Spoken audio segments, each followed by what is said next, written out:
Assalamualaikum warahmatullahi wabarakatuh. Selamat sore, konbanwa buat teman-teman yang ada di Jepang. Terima kasih sudah bergabung di live PPI Chiba, Chiba no Gakusei Series. Dan ini adalah live ketiga kita. Dan senang sekali pada live kali ini kita akan membahas tentang pengalaman mahasiswa Indonesia yang mengejar pendidikan sebagai pertukaran pelajar, exchange student di Jepang, khususnya di Chiba University. Dan kali ini kita akan kedatangan tiga bintang tamu, tiga guest star kita yang luar biasa. Yang pertama akan ada Mas Teguh Setiawan. Beliau adalah mahasiswa exchange student dari Jakarta. Kemudian ada Mbak Rere, juga dari UI Jakarta, dan juga dari Mas Tito, Novali Tito dari UGM. Dan kita akan membahas tentang seluk-beluk seluk-beluk mahasiswa dalam program pertukaran pelajar atau student exchange kali ini. Baiklah, saya akan cari dulu, saya akan invite untuk teman-teman para narasumber untuk bergabung di live kita kali ini. Mohon tunggu sebentar, ini fiturnya di mana? Oke. Dan Mas Teguh, dan juga Mas Tito, Novali Cipto. Oke. Dan live kali ini kita spesial karena berbeda dengan program-program sebelumnya. Kita akan membahas tentang khususnya mahasiswa untuk mahasiswa S1. Wah, oke. Nah, sudah bergabung di sini. Assalamualaikum warahmatullahi wabarakatuh. Selamat sore. Wah, siapa tidak pakai filter Batman ya? Saya mau coba pakai filter juga deh. Pakai filter caranya gimana ya? Udah nggak bisa. Oh, bisa pakai filter. Nah, biar yang kelihatan lebih kinclong aja mukanya. Oke, jangan pakai filter kucing juga. Dan seperti biasa konsep dari live kita akan santai saja, karena ini bukan diskusi-diskusi berat, tapi sekedar berbagi pengalaman dari teman-teman, khususnya mahasiswa pertukaran pelajar, tentang pengalaman mereka selama di Jepang. Dan sampai 60 menit ke depan, sampai jam 7, kita akan membahas seputar tips dan trik dan pengalamannya. Oke, jadi pada live pertama kali kita PPI Chiba mengadakan live dengan Ketua Umum PPI Chiba Mbak Feby. Beliau dulu sempat mengatakan bahwa mahasiswa-mahasiswa yang tergabung di PPI Chiba itu ternyata tidak hanya dari mahasiswa doktoral atau master, tapi juga ada di tingkatan di level bachelor degree alias sarjana. Dan pada live kali ini kita sudah kedatangan tiga tamu yang luar biasa. Mungkin boleh diperkenalkan sendiri nih, nama, asal universitas, dan program apa di Chiba, dari kapan sampai kapan. Mungkin mulai dari yang dari sebelah saya dulu, dari Mas Tito, ganteng sekali. Masih milih-milih filter apa gimana nih? Oh, dari komputer. Oke, silakan Mas Tito. Oke, selamat sore semuanya. Perkenalkan, namaku Naufali Tito, biasa dipanggil Tito atau Cito juga boleh. Hmm, Asalnya dari UGM, jurusan Sastra Jepang, dari hmm. Yogyakarta. Terima kasih. Di Chiba University program apa, Mas? Oh iya, kalau di Chiba itu programnya Nikkensei. Jadi program bahasa Jepang gitu, cuman ada bagian untuk penelitiannya juga. Jadi Hmm. nggak semua mahasiswa exchange itu harus penelitian, tapi kalau yang programku itu ada penelitiannya gitu. Oke, terima kasih Mas Cito. Kita panggilnya Mas Cito aja ya. Oh, ini sudah banyak sekali fans-fansnya berdatangan. Oh, dari Kak Fani, ada Tito temanku paling keren. Wah, terima kasih Kak Fani sudah bergabung di sini dan juga teman-teman yang lain. Wah, ini udah ada 19 orang. Sepertinya ini adalah penonton live dengan penonton terbanyak kali ini. Wah, pasti teman-teman di sini sudah ya share banyak sekali dengan teman-teman di Indonesia ya. Dan semoga juga bisa memberikan manfaat yang lebih jauh lagi kepada teman-teman yang berencana untuk datang ke Jepang. Oke, terima kasih Mas Cito. Selanjutnya boleh diperkenalkan Mas Teguh. Wah, kumisnya seksi sekali. Itu asli apa filter? Ya, oke. Semuanya terima kasih. Sebelumnya perkenalkan nama saya Teguh Setiawan. Saya biasa dipanggil Teguh. Asal saya sih Temanggung, Jawa Tengah. Cuman saya kuliah di Indonesia di Universitas Dharma Persada, Jakarta. Dan sekarang di Cibadai, programnya Japanese Studies. statusnya Jepakse tapi Nikengse sama kayak Tito. Jadi harus ada risetnya gitu. Terima kasih. Oh, oke. Terima kasih Mas Teguh. Jadi sudah melanglang buana ya dari Temanggung, Jakarta, sekarang di Jepang. Oke. Oke, selanjutnya dengan latar belakang yang agak menghipnotis. Oke, silakan Mbak Rere. Ya, halo semuanya. Namaku Raihan Rizky Ania, biasa dipanggil Rere, dari Universitas Indonesia, Depok, tapi Jakarta. Eh, di Chiba, ya, program studi Jepang. Di Chibanya exchange program JPEG juga, tapi yang Japanese Studies tanpa research. Oh, oke. Oh, berarti ada beberapa perbedaan ya, dari yang pakai research ataupun tidak. Nah, tadi juga dari semua narasumber menyebutkan ada JPEG program. Boleh diperkenalkan apa sih JPEG program? Bagaimana cara uh, mendapatkan kesempatan untuk menjadi bagian dari JPEG program itu? Mungkin dimulai dari Mas Teguh dulu. Bentar, maaf, maaf, maaf, maaf. Boleh diulangi nggak pertanyaannya, Mas? Maaf. Uh, apa itu JPEG program? Kemudian bagaimana boleh disampaikan secara singkat apa namanya langkah-langkah agar bisa menjadi bagian dari program JPEG program yang sedang dijalani sekarang. Oh ya. Jadi JPAK sendiri sebenarnya itu kan singkatan dari Japanese apa tuh? Eh, Japan pro- Program in Chiba, program Chiba. Inchiba ya, ya kan? Jadi sesuai namanya ya. Sebenarnya ini konteksnya adalah kita exchange ke Chiba, terus kita belajar bahasa Jepang di Chiba, makanya kita dibilangnya JPEG Chiba gitu. Jadi mau dari program beasiswa apapun, mau biaya mandiri, mau beasiswa, kalau kita belajar sebagai exchange gitu untuk waktu yang pendek, jadi nggak bukan mahasiswa asli Chiba. Mhm. Kalau untuk belajar bahasa Jepang statusnya Jepakse gitu. Oh ya begitu. Terima kasih. Ada tambahan kira-kira dari Mas Cito atau Mbak Rere? Oh iya, jadi sebenarnya JPEG di Chiba ini ada dua ya sebenarnya. Jadi programnya itu ada Liberal Arts dan Japanese Studies. Dan Hmm. Japanese Studies ini dibagi dua lagi, Japanese Studies dan Nikkensei. Jadi kita bertiga ini Japanese Studies, tapi aku aja yang Japanese Studies dan mereka berdua Nikkensei. Yang untuk Liberal Arts itu lebih banyak pakai bahasa Inggris ya. Hmm. Maksudnya misal perbedaannya mungkin cuma di apa ya kayak kalau meeting setiap semesternya aja sih biasa kalau kami bertiga ini pakainya bahasa Jepang tapi kalau untuk yang liberal arts itu pakai bahasa Inggris jadi kebanyakan liberal arts itu dari Eropa ya Hmm. teman-teman dari Eropa gitu. Oke. Ini by the way, semuanya sedang belajar di Chiba University ya? Ya. Sudah Oke. selesai sebenarnya. Oh, sudah selesai belajar, tinggal menunggu harinya aja kembali ke Indonesia. Berarti sudah menyelesaikan semua tahapan-tahapan yang harus dilalui seorang mahasiswa exchange ya. Mulai dari awal dulu deh ke belakang.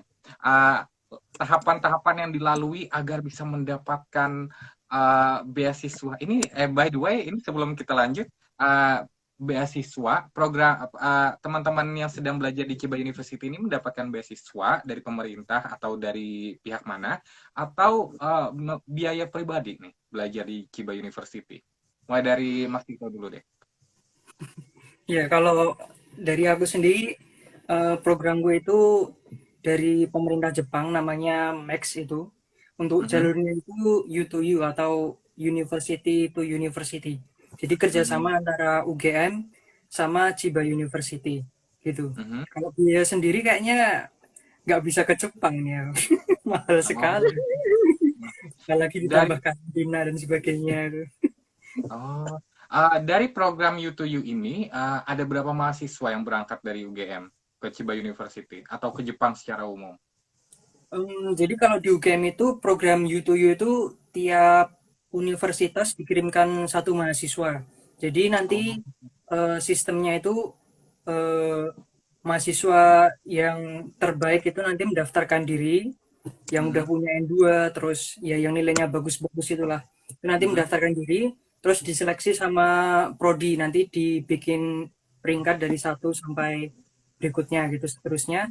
Terus nanti prodi bakal itu memilihkan atau nge-plotting ya mahasiswa Oh. mana yang bakal extend ke sini, yang extend ke sini siapa. Nah, kebetulan aku dapatnya di Chiba Daigaku ini gitu. Oh, wow, luar biasa. Jadi, Mas itu juga salah satu mahasiswa sastra Jepang terbaik yang ada di UGM dan akhirnya bisa sampai Iya, di Chiba University. Jadi, mantap. apa namanya? Jadi bagi teman-teman mahasiswa yang sedang berkuliah di Indonesia, terutama khususnya yang di UGM, itu memiliki kesempatan lebih besar untuk berangkat ke Jepang untuk mengikuti exchange ini karena banyak sekali apa namanya program-program kerjasama dari UGM ke universitas-universitas yang ada di Jepang begitu ya. Betul, Wah, luar betul. biasa. Oke, terima kasih Mas Tito. Untuk Mbak Rere? Eh, aku sama kayak Tito sebenarnya U to U juga programnya.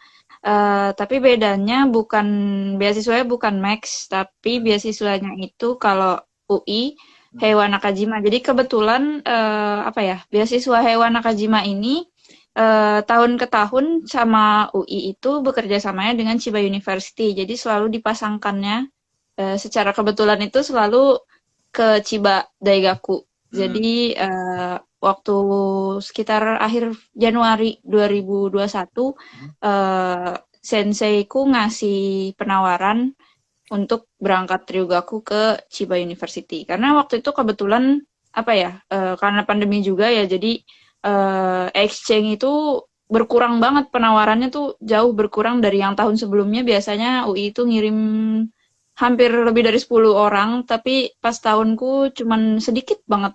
Kayaknya waktu itu yang berangkat cuma 5 kalau nggak salah ya. Dan dari angkatanku cuma aku doang yang berangkat, jadi Oh. alhamdulillah masih bisa dapat kesempatan buat berangkat. Hmm. Karena diseleksi pemeringkatan juga waktu itu dari kampus. Hmm. Jadi selain dari apa namanya ya nasib, rezeki gitu ya, untuk bisa berangkat ke Jepang juga harus benar-benar kompetitif dan belajar sungguh-sungguh nih jangan-jangan ya. Oh bukan jangan-jangan ya Iya. pastinya. Jadi apa namanya universitas akan mempertimbangkan berdasarkan prestasi belajar kita sebagai mahasiswa di sastra Jepang khususnya teman-teman di kasus ini. Oke, terima kasih Mbak Rere. Kalau Mas Teguh. Oke, terima kasih. Kalau saya sendiri sebenarnya programnya Max ya, sama kayak Tito, cuman bedanya kalau saya Max yang G2G, jadi proses seleksinya itu by government, jadi ada seleksi langsung dari kedutaan Jepang. Kalau Mhm. secara alur sih dari pertama sih nyiapin dokumen, kemudian diserahin ke kampus saya, ke Unsada. Nanti dari Mhm. Unsada itu diseleksi lagi mana yang dokumen sudah lengkap, mana yang layak untuk ikut dan lain sebagainya. Kemudian diserahkan ke pihak kedutaan. Nanti di pihak kedutaan akan diadakan biasanya seleksi dokumen. Nah, nanti yang lulus seleksi dokumen itu akan mendapatkan email pemberitahuan bahwa lulus seleksi dokumen. Nah, kemudian setelah itu ada program ada apa namanya ujian tertulis sebenarnya. Normalnya itu akan ada ujian tertulis. Namun ketika saya itu kan lagi pandemi ya, jadi Iya. corona nggak boleh ada tatap muka. Jadi ujian tulisnya itu diganti dengan ujian untuk interview tapi untuk tahu kemampuan bahasa Jepang. Jadi isinya Oh. itu seputar pola kalimat bahasa Jepang, kemudian penggunaan tata bahasa, diminta untuk bikin kalimat, dan lain sebagainya. Jadi konteksnya benar-benar pure tentang bahasa Jepang. Kemudian Hmm. setelah itu selesai itu lulus, beberapa bulan kemudian ada tes interview, interview tentang apa namanya tujuan ke Jepang ngapain, di Jepang mau belajar apa, setelah pulang ngapain dan lain sebagainya. Itu selesai, kemudian tes medical check up. Hasil medical check up dikirim ke Jepang, baru dari pihak Jepang yang menentukan bisa masuk ke atau enggak, seperti itu. Oh, cukup Jadi panjang cukup sekali. panjang. Iya, Ah, karena jalurnya adalah dari kedubes Jepangnya, dari iya G2G betul atau betul betul. oh, oke. Government government. Boleh di-share nggak? Yang pertama, uh, kemampuan minimal untuk mungkin sekarang yang penonton pemirsa live kita juga penasaran dan sedang mempersiapkan diri. Siapa tahu berikutnya adalah kesempatan mereka untuk menjadi mahasiswa exchange. Kemampuan minimal yang harus kita miliki untuk apply dan agar diterima lolos ke beasiswa-beasiswa teman-teman. Apakah harus minimal N1 gitu, atau minimal bisa ngomong doang, atau IPK-nya di semester sebelumnya harus 4. Iya, dari siapa Mas dulu Teguh, nih? Mas Boleh Teguh, deh. Mas Teguh. Kalau dari saya pribadi sih sebenarnya eh, saya kurang tahu juga standar dari kedutaannya kayak gimana. Cuman eh, dari yang saya tahu sih seenggaknya kalau minimal punya N3 lah, JLPT N3 yang punya sertifikatnya bisa lebih mendukung. Kemudian selanjutnya juga ya sedikit banyak bisa ngobrol itu lebih baik karena terutama ketika interview itu kan cukup makan energi ya, apalagi di Ya, interviewnya pakai bahasa Jepang langsung gitu kan. Jadi mungkin perlu persiapan lebih di apa namanya latihan ngomong aja. Tapi ngomongnya itu kan karena seputar apa yang kita pilih ya, maksudnya tujuan kita ke Jepang itu ngapain. Jadi selama kita paham betul dengan apa yang kita tulis ketika apply program, saya yakin sih sebenarnya bisa dengan apa namanya dengan kemampuan bahasa Jepang yang mungkin teman-teman udah pelajari di kampus masing-masing gitu aja. Sebenarnya bisa sih. oke. Terima kasih Mas Teguh. Kalau dari Mas Tito? Ya, kalau untuk jalur U2U sendiri sebenarnya beragam ya. Jadi ada Mm-mm. universitas yang mintanya itu mahasiswa punya kemampuan bahasa Jepang atau JLPT-nya itu level N3. Ada juga yang Mm. mintanya N2. Tapi kebanyakan sih kalau amannya ya udah punya N2 itu udah pasti aman banget sih itu. Mm. Terus syarat lain mungkin paspor ya, nyiapin paspor. Jadi walaupun belum ada rencana untuk Ryugaku, belum dipilih Mm. atau apa gitu, tetap siapin paspor dulu. Di UGM Mm. sistemnya gitu. Karena UGM itu serba mendidik dan mendadak. Nah, untuk menyiapkan mendadaknya itu menyiapkan Eh, paspor dulu. Benar-benar. Oke. Karena katanya keberuntungan itu adalah kesempatan bertemu dengan persiapan. Jadi salah satu persiapannya kan mempersiapkan paspor dulu jauh-jauh hari. Itu berlakunya juga 5 tahun kan ya. Jadi nggak rugi. Oke, terima kasih Mas Tito. Kalau Mbak Rere ada tambahan?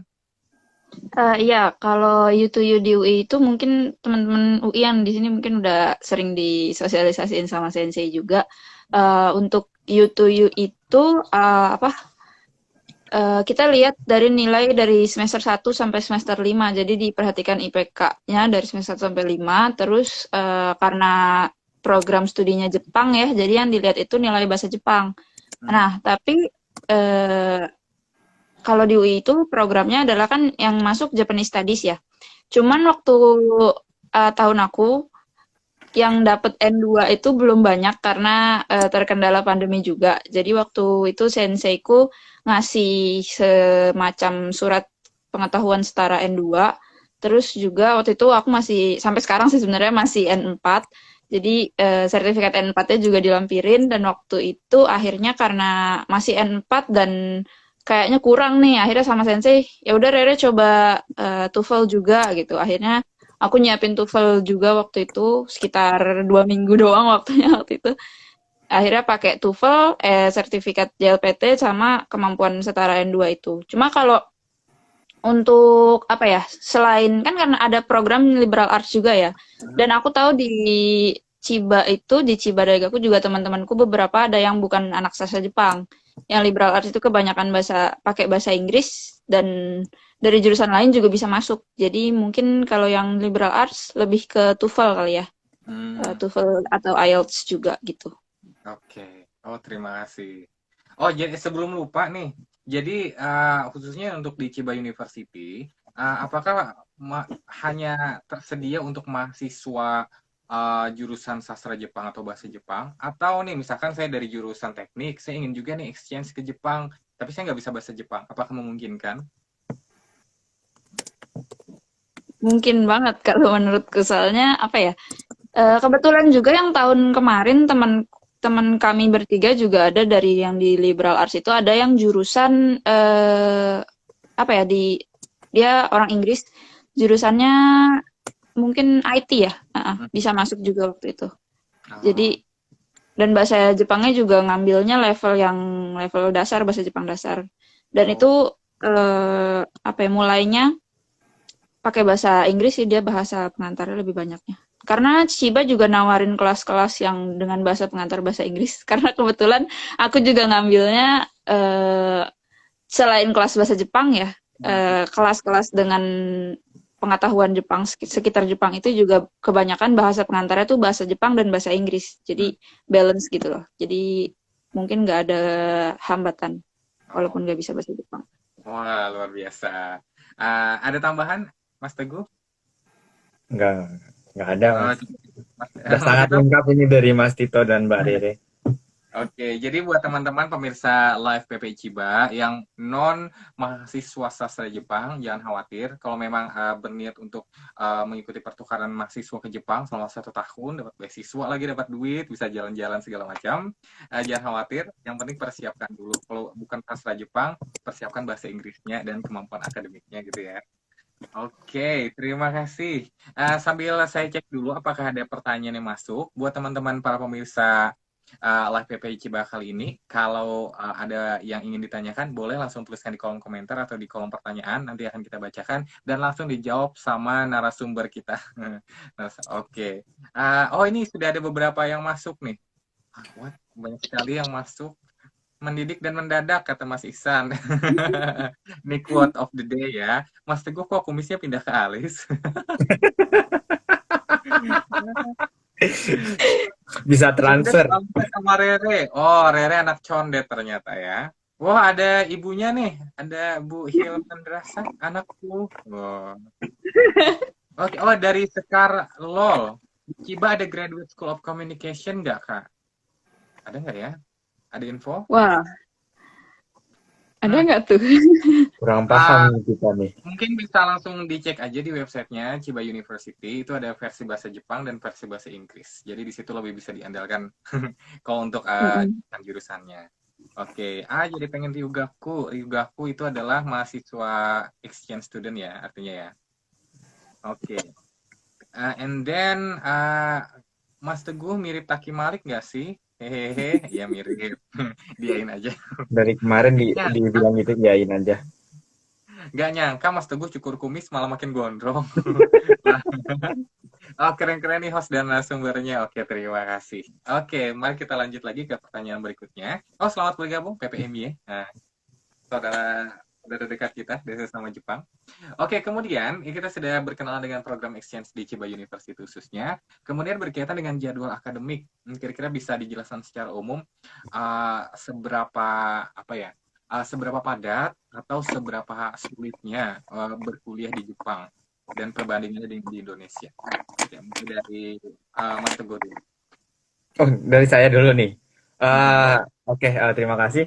Sebenarnya kalau ngomongin seberapa padatnya sih balik lagi ke kitanya ya, ngambil berapa SKS.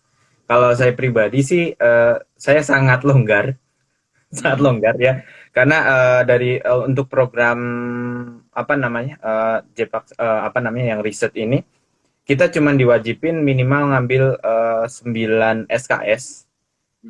Itu pun sudah termasuk riset. Jadi risetnya itu dihitung 2 SKS. Jadi sisanya berarti cuma ngambil berapa 7 SKS lah ya. Jadi benar-benar sedikit. Jadi saya sangat longgar, saya bisa main ke sana kemari. Cuman agak nggak longgar karena kebetulan karena sekarang masih pandemi ya. Kemarin tuh masih pandemi, kampus di Indonesia juga masih online. Saya memutuskan untuk nggak cuti gitu, jadi ngambil kelas di Jepang sama di Indo, jadi ngambil 2, makanya agak jadi padatnya karena itu. Tapi selebihnya sih sebenarnya kalau untuk kita benar-benar fokus di exchange-nya aja, di Chibanya aja, sangat longgar. Sangat nyantai lah. 9 SKS per minggu ya. Wow, lumayan. Jadi berapa SKS per semester? Oh, 9 SKS per semester. Oh, bukan per minggu ya. Per semester. 9 SKS. Oke. Kalau Mbak Rere? Oh, kalau program aku itu 10 SKS minimalnya, tapi aku dari kemarin ngambil 12, 13 gitu. Semester pertama ngambil 12, semester kedua ngambil 13 kalau nggak salah. Dan kalau di UI itu sistemnya nggak boleh double, tapi waktu itu karena masih online ya, aku bilang ke sensei saya boleh nggak sekalian ngerjain tugas akhir, kebetulan mahasiswa tingkat akhir juga, jadi terus sensei juga ngizinin, akhirnya kata sensei ya udah silakan aja kerjain dulu, tapi kita mulai ya formalnya itu mulai mungkin setelah saya pulang ke Indonesia. Tapi di Chiba lumayan kebantu sih karena perpustakaannya cukup lengkap juga kan, dan mesin pencarinya juga gampang buat nyarinya. Terus ada sensei-sensei yang bisa ngebantu juga kan. Mata kuliahnya juga lumayan membantu untuk menulis itu tugas akhir, dan ketemu temen PhD yang kebetulan membahas hal yang sama dengan tugas akhir saya juga. Jadi ya bisa lah mencari insight-insight di kampus. Tapi untuk kesibukan mungkin sama ya. Kalau menurut saya sih sama yang di UI.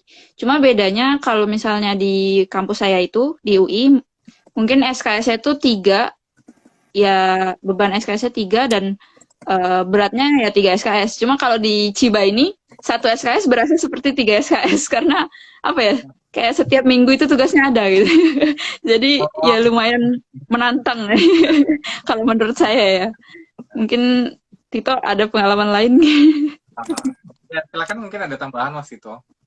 Oke, kalau dari aku sendiri sih karena programku sama kayak Teguh ya, JPEG yang Nikkensei. Jadi kalau programku itu minimal tiap semester harus ngambil 9 SKS termasuk matkul penelitian itu. Terus ya kalau untuk masalah sibuk atau enggaknya sih ya itu masing-masing orang ya, tergantung mereka bisa bagi waktunya atau enggak. Tapi kalau aku sendiri ya lumayan lah antara sibuk dan enggak sibuk. Soalnya aku juga sama kayak Teguh gitu ngambil dua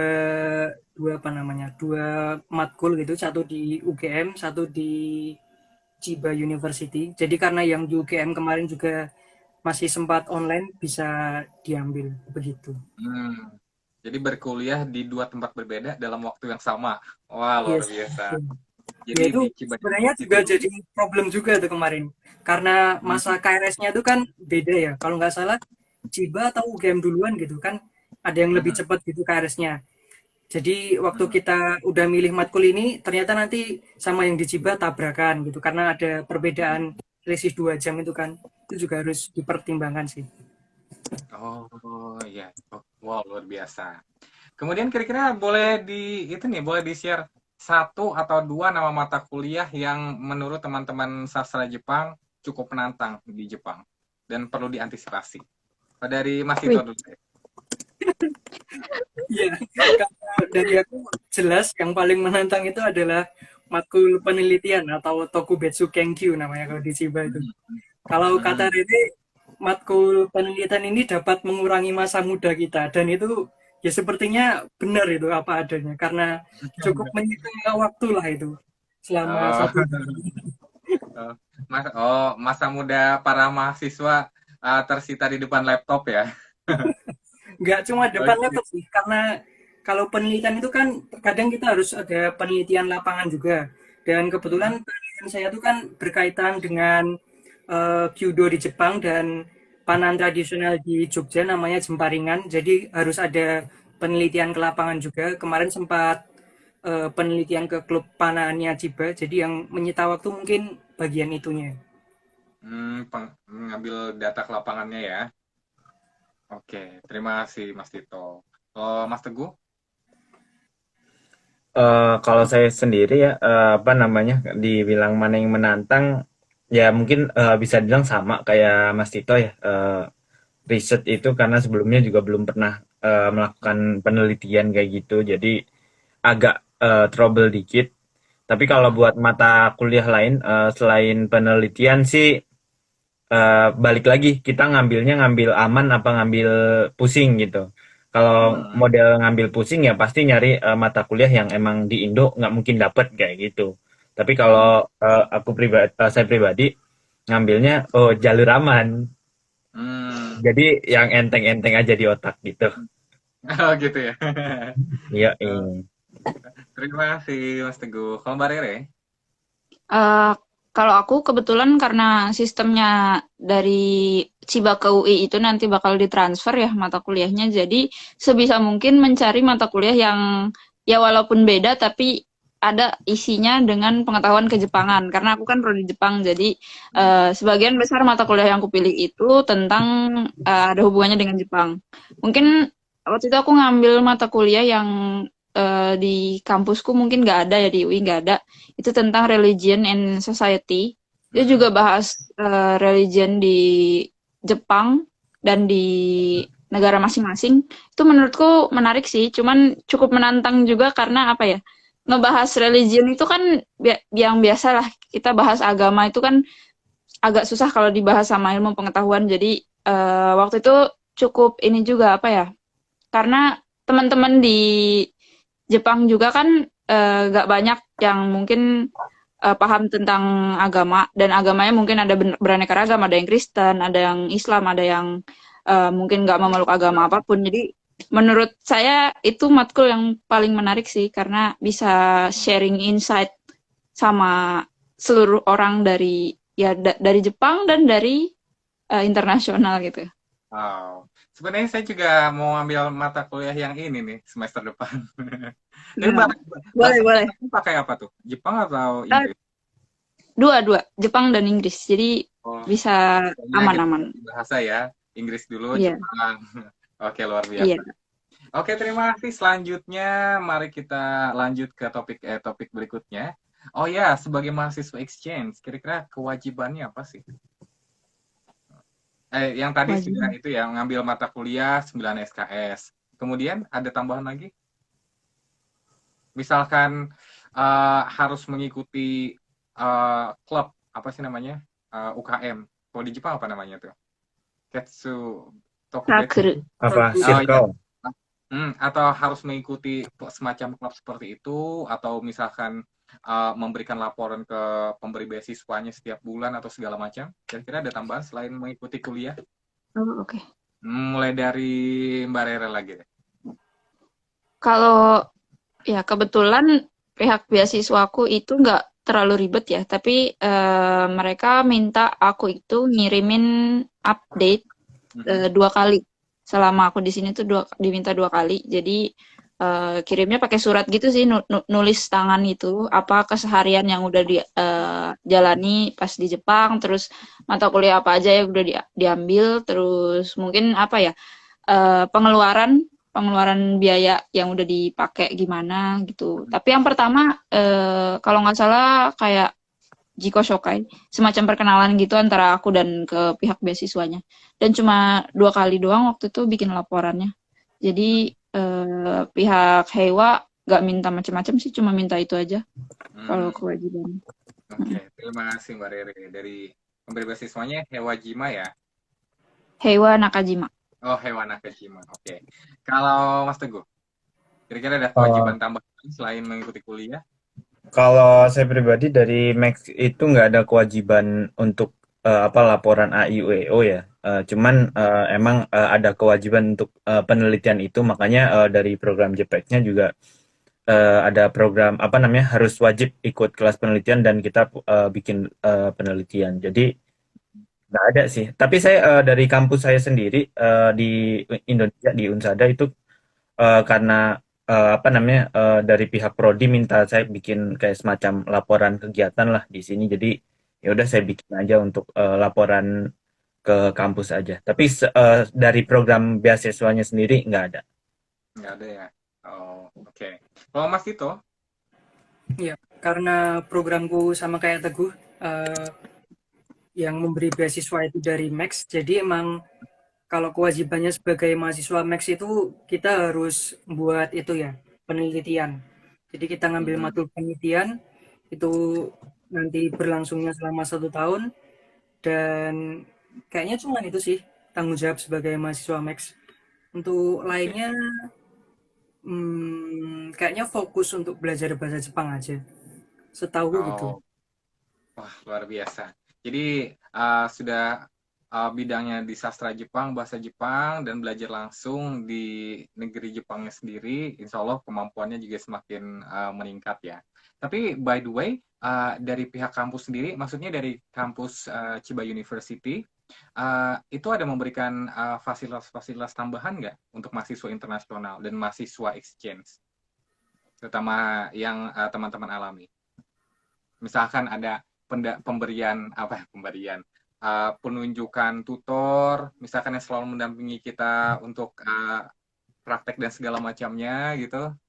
Mulai dari Mas Tito dulu deh. Iya.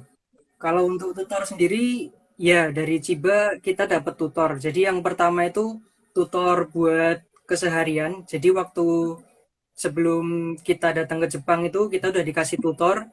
Jadi nanti misal kalau waktu kita sampai di Jepang ada suatu hal yang bingung, misal mengurus apa di kantor kecamatan, terus mau ngapain, belanja atau apa, itu nanti ada tutornya yang bakal nemenin kita buat bantuin semua itu.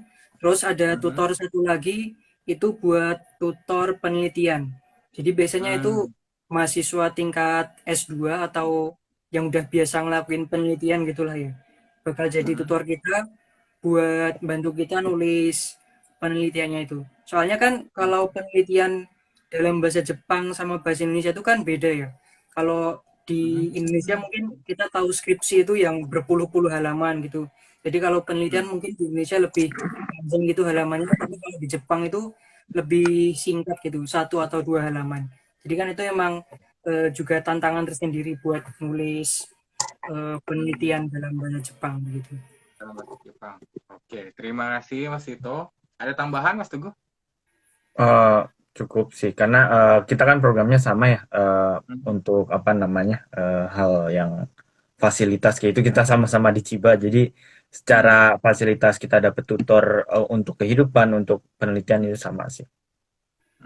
Oh, kalau saya beda nih. Siapa tahu diberikan ruangan, mungkin ruangan khusus untuk mahasiswa exchange, lab khusus atau tempat khusus untuk melakukan penelitian, dikasih laptop gratis, siapa tahu. Oh, enggak sih yang kayak gitu. Mungkin kalau buat yang mahasiswa S2, S3 mungkin ada, mungkin ya, saya juga nggak tahu. Cuman kalau buat Japanese Studies kayak kita ini kayaknya nggak ada sih. Oke, terima kasih Mas Teguh. Kalau Mbak Rere ada tambahan? Kalau untuk tutor, karena aku nggak penelitian ya, jadi cuma ada tutor buat keseharian doang. Cuma itu karena kami bertiga ini kan setahun ya, tapi tutor itu sistemnya cuma 1 semester. Jadi justru waktu itu kami dapat tutornya adalah tutor pas sebelum sebelum nyampe Jepang. Jadi tutor saya yang sekarang udah jadi tutor untuk teman saya yang lain gitu. Jadi sekarang jadi teman aja gitu buat teman ngobrol atau ya bantuin awal-awal masih dibantuin sama beliau lah untuk keseharian di Jepang. Terus kalau fasilitas mungkin nggak ada beda ya antara mahasiswa S1 Chiba dan mahasiswa exchange, karena kebetulan kami bertiga ini masuknya itu ke program ke fakultasnya Liberal Arts and Sciences di Chibanya. Sebagian besar program JPEG bakal masuk ke situ, kecuali kalau emang berminat masuk fakultas lain bisa, tapi mungkin kurang tahu bagaimana caranya. Cuma kami bertiga masuknya ke situ, dan di sana itu ada apa ya, fasilitasnya mungkin gedung-gedung fakultasnya ya, karena kita bisa pakai gedung fakultasnya karena tergolong ke anak-anak fakultas sana, jadi gedung fakultasnya bisa dipakai, dan kebetulan kami punya kayak lounge gitu, tempat belajar, dan kayak perpustakaan kecil gitu di gedung fakultas juga ada. Biasa di situ berinteraksi sama teman-teman yang asli Jepang, juga berinteraksinya di gedung fakultas itu bareng-bareng. Oke. Oh ya, saya beberapa kali sempat lihat di gedung apa tuh? G6 G8.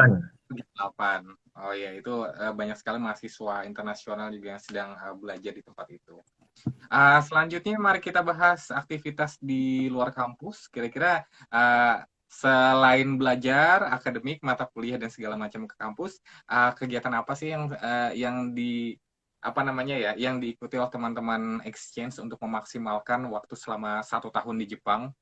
Mulai dari Mas Teguh mungkin. Oh, kalau saya sih kegiatan di luar kampus itu apa ya? Ya lebih ke kegiatan pribadi aja ya. Mm-mm. Awalnya sih ada ketertarikan pengen nyobain ikut circle. Waktu itu Mm-mm. pengen ikut circle fotografi. Cuman balik lagi karena ngambil kelas di dua kampus, jadi kayak Mm-mm. waktunya kurang. Jadi lebih ke ya kalau emang lagi pengen main atau pengen ngumpul sama teman-teman dari PPI atau mungkin Mm-mm. sesekali walaupun baru akhir-akhir ini sih itu ada kadang badminton, ada olahraga kayak gitu. Jadi ya paling kegiatannya ya biasa sih Mm-mm. normalnya kita apa namanya daily life aja sih.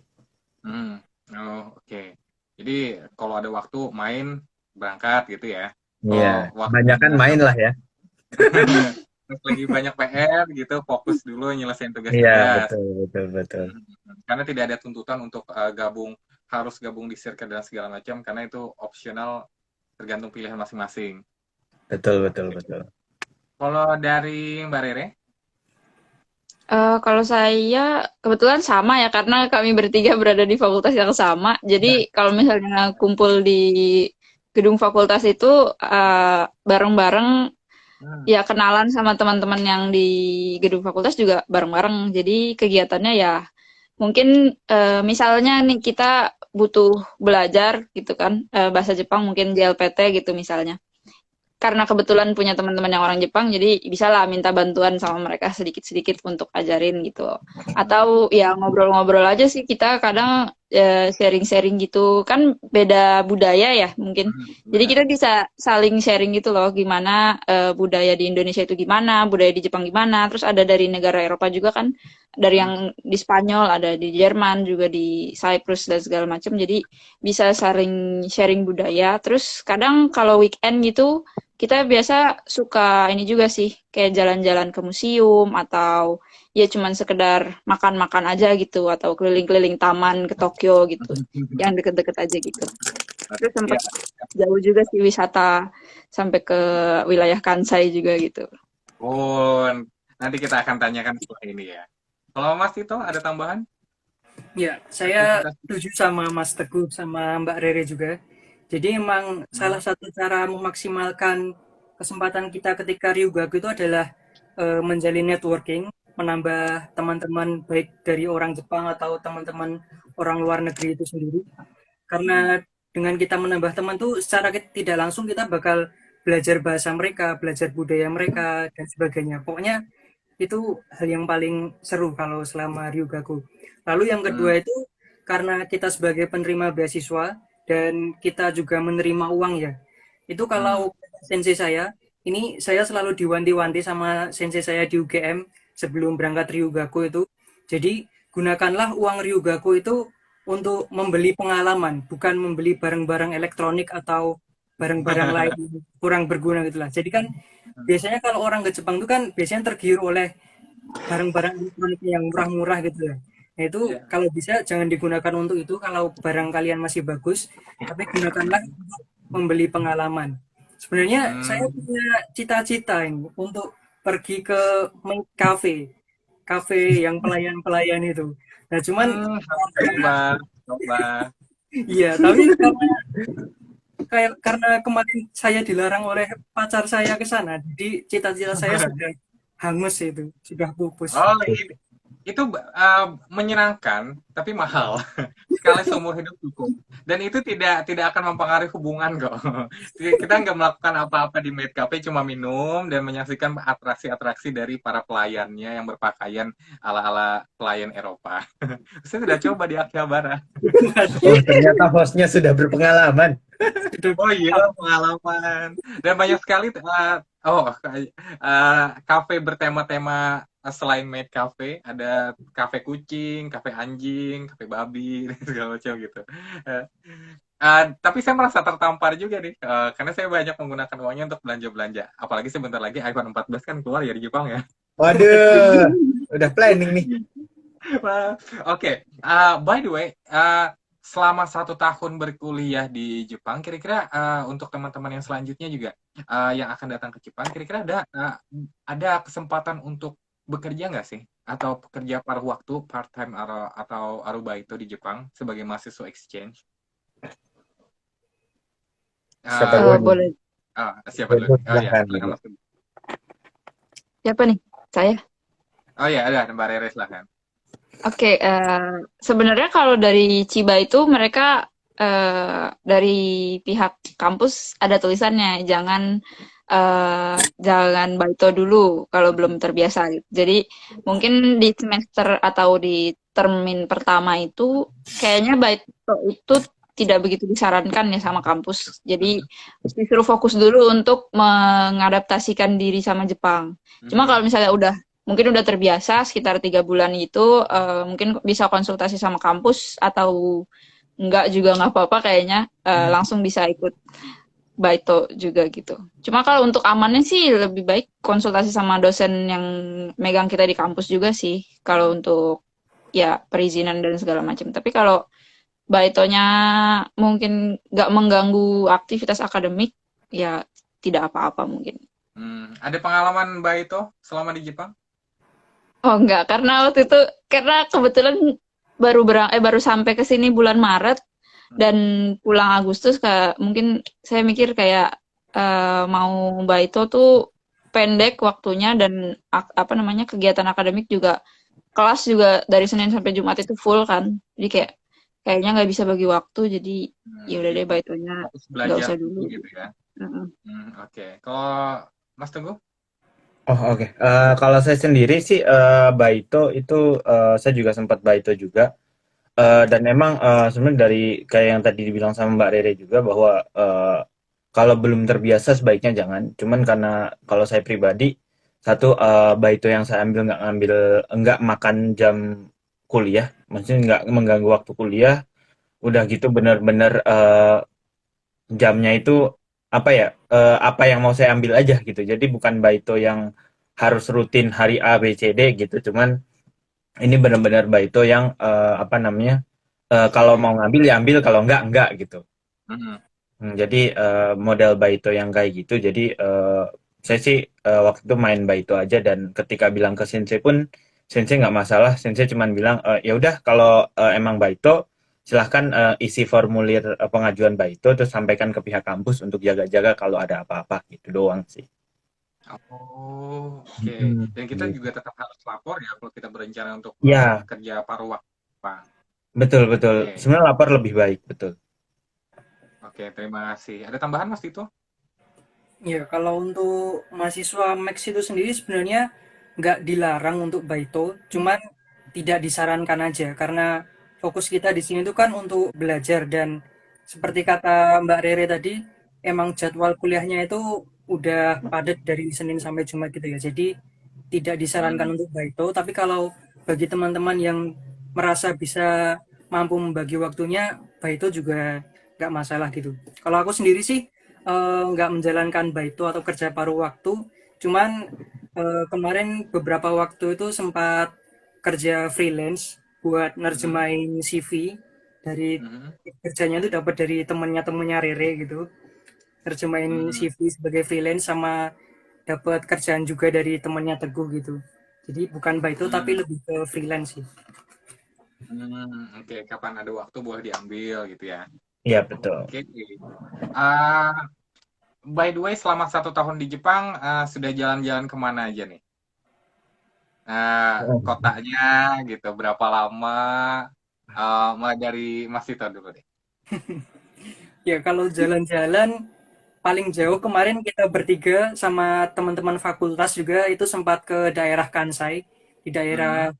Kyoto, Osaka, Nara gitu. Hmm. Itu Hmm. selama berapa hari ya kemarin tuh? 3 hari. Eh, Kalian bertiga 3 hari, saya 4 hari. Oh, sudah sampai sejauh itu ya, dari Chiba sampai ke Osaka. Ini kira-kira ada itu nggak? Ada tipsnya nggak untuk apa namanya traveling murah di Jepang ya gitu? Nah, kalau tips saya serahkan ke Mas Teguh Oh, Loh, oke oke, kok silakan. saya? Kenapa ya, loh? Kenapa saya Serahkan loh? ke ahlinya. yang sudah pro. Enggak lah, kan kita perginya bareng-bareng gitu.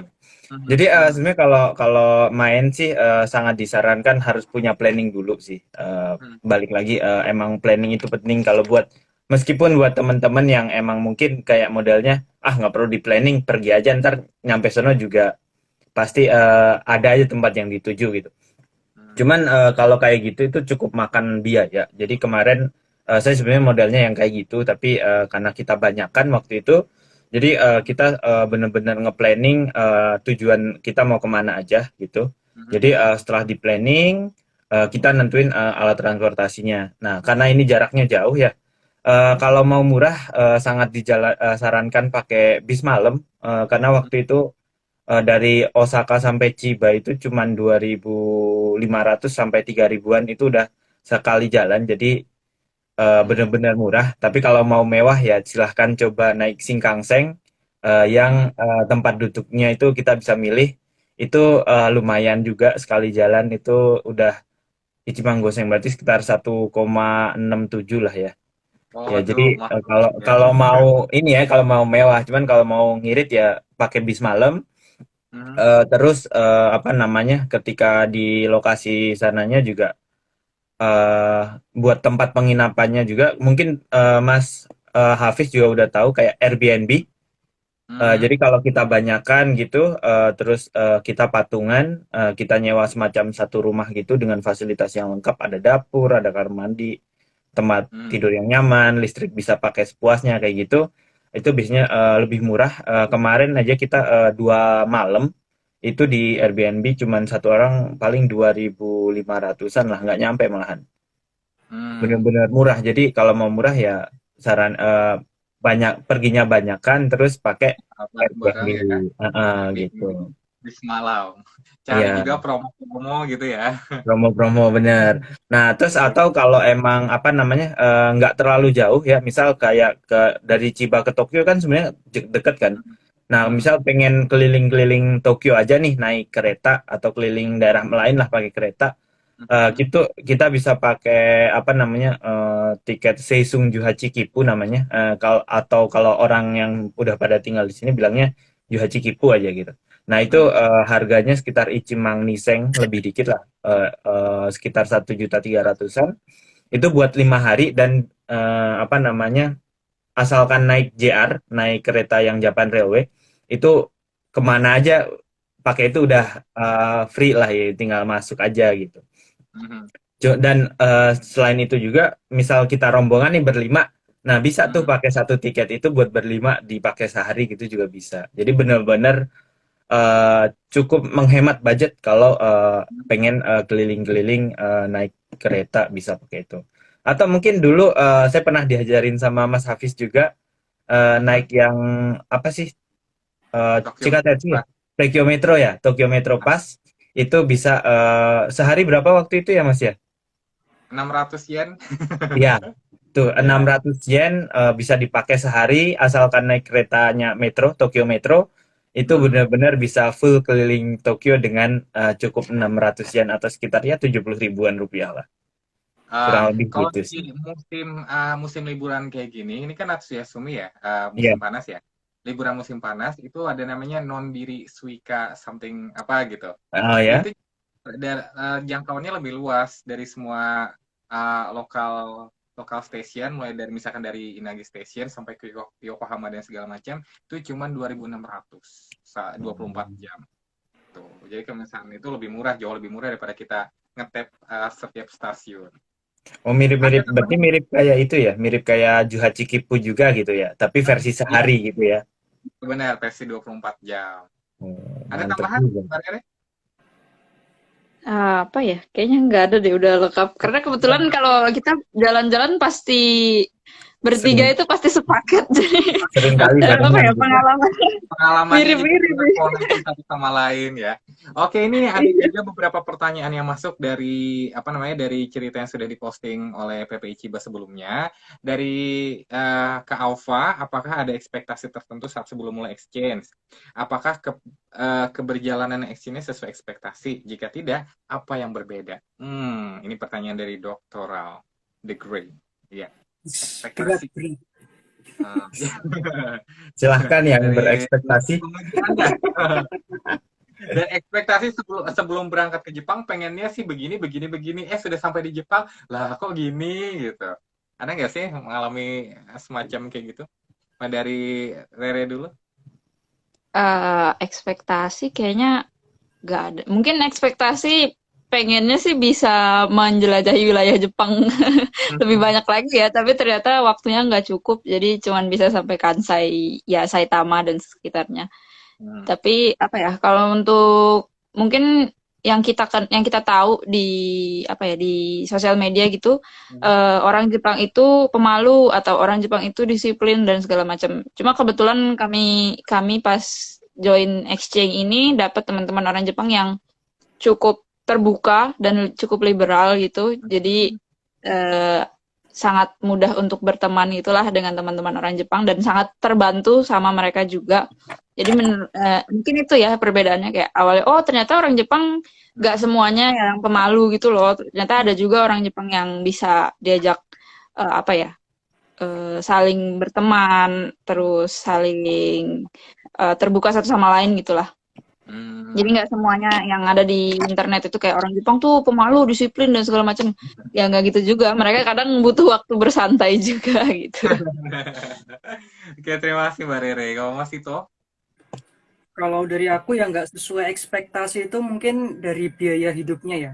Jadi dulu Mhm. sebelum berangkat ke Jepang tuh kan lihat jumlah uang beasiswanya tuh sekitar 120 ribu yen atau 12-13 Hmm. juta lah ya. Aku pikir Hmm. itu bakal terima bersih segitu gitu loh.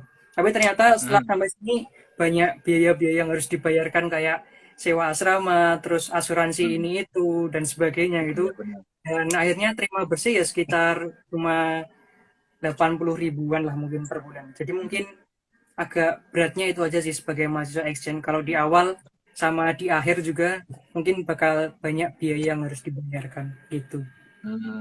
Ya benar-benar. Oke. Terima kasih Mas Ito. Mas Teguh, ada tambahan? Oh, enggak sih, cukup terima kasih. Kalau saya pribadi karena mungkin karena sebelumnya udah ada pengalaman pernah ke Jepang ya, jadi kayak ekspektasi nggak terlalu tinggi juga, jadi kayak ya kayaknya bisa lah gitu. Hanya ya nothing tulus aja lah ketika datang ke Hmm. sini. Walaupun memang di awal tuh kayak berharapnya bisa tanpa ada halangan bisa langsung berangkat gitu, nggak perlu nunggu harus online dulu di Indo ya kan, karena kan kita memang masih pandemi ya waktu itu ya. Jadi kita Hmm. bertiga juga sempat online dulu di Indo sampai akhirnya baru bisa berangkat itu. Sebenarnya harapannya sih program mulai ya udah di Jepang gitu awalnya sih gitu. Itu aja sih Hmm. sebenarnya. Oke, jadi semakin rendah ekspektasi kita semakin bahagia Iya, ketika betul sekali. sampai di Jepang.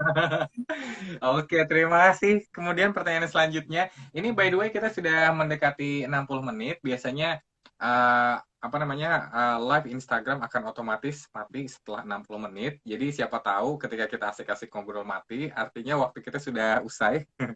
Tapi kita akan bacakan lagi beberapa pertanyaan. Semoga waktunya sempat. Dari Mas Radit, hal apa yang paling berkesan selama program exchange? Singkat mungkin 1-2 kalimat Oke, dari Mas Ito dulu. boleh saya deh. Oh iya, Eh Mas. Sebenarnya yang paling berkesan ya tentunya keberadaan PPI Chiba ini ya, Hmm. banyak sekali terbantu.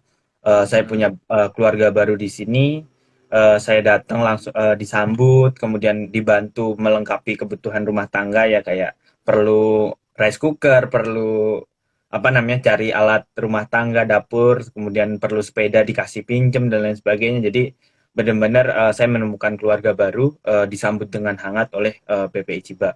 Kemudian yang kedua juga selain itu karena kebetulan rekan-rekan PPI Chiba itu banyak yang membawa keluarga, tapi apa namanya basicnya bahasa Inggris gitu. Jadi untuk kayak ngurus dokumen ke apa namanya ke kantor kecamatan lah bisa dibilang ke kantor Kuyakusho itu saya dapat banyak pengalaman untuk kayak ngebantu oh buat ngurus dokumen A, ngurus dokumen B, terus ngurus apa namanya konsultasi untuk nyari sekolah untuk anak yang masih TK dan lain sebagainya itu benar-benar pengalaman baru, pengalaman berharga. Kalau saya nggak ke sini mungkin sebelum apa namanya saya nggak akan pernah dapat pengalaman ini. Jadi walaupun saya belum nikah, saya belum punya anak, tapi saya jadi tahu bahwa oh hal-hal yang harus saya lakukan kalau suatu saat gitu kan ada rezeki saya bisa bawa anak istri ke sini oh hal-hal Oh, seperti ini tuh mesti saya lakukan gitu jadi benar-benar dapat keluarga, dapat pengalaman, ya nggak ada yang bisa gantiin lah, berharga banget ini pengalaman